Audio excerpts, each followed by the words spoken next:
After 3 intense days of racing, the riders had a chance to catch their breath on stage 4, a long flat outing between Reims and Nancy, which was all but guaranteed to finish with a bunch sprint.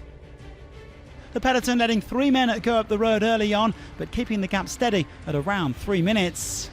Johan Freder, who was already in yesterday's breakaway, joined by his Wanty-Gobert teammate Frédéric Bacart, and CCC's Michael Scher, the tallest man on the tour at an imposing 6'5". So important to stay focused on these long transitional stages. A minor crash in the bunch at the halfway stage, with Tony Galopin one of those caught up in it. He was the last Frenchman to wear the yellow jersey in 2014 before Julian Alaphilippe's superb efforts yesterday. The world number 1 not the only one making a splash on this tour. The peloton closing the gap to 2 minutes by the intermediate sprint with a shade over 66k to go. Fred Bacart stretching clear of Scher and Freder for maximum points. And like yesterday, Elia Viviani was quickest from the bunch, dashing to the line ahead of Sonny Colbrelli and Peter Sagan.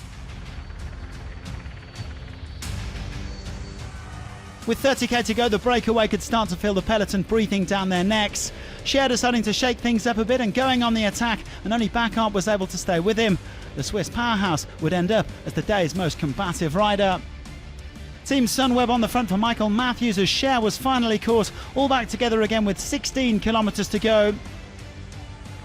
The sprinters teams jostling for position on the wide roads into Nancy as they geared up for a hotly anticipated fight between the fast men over the final 200 metres.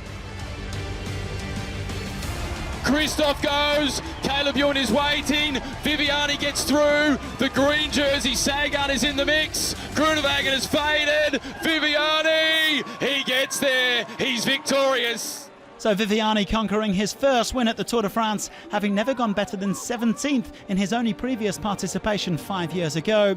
Christoph, winner on the Champs-Élysées last year, forcing Caleb Ewan to settle for another 3rd place.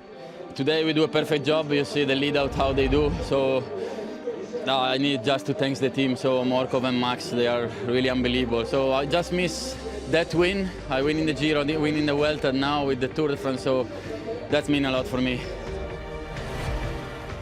Textbook stuff from Deceuninck Quick-Step to make it back-to-back wins. The yellow jersey himself leading out the sprint train, with Michael Morkov and Max Richese bringing Viviani home. A 7th win for the Italian this season, and as he pointed out, he now has a stage win at every Grand Tour. The next objective, to challenge Sagan for the green jersey. No changes at the top of the GC. Alaphilippe is still top of the pile with 20 seconds in hand over Wout van Aert. There's bound to be a shake-up over the next few days, but in the meantime, the world number 1 enjoys a second day in yellow.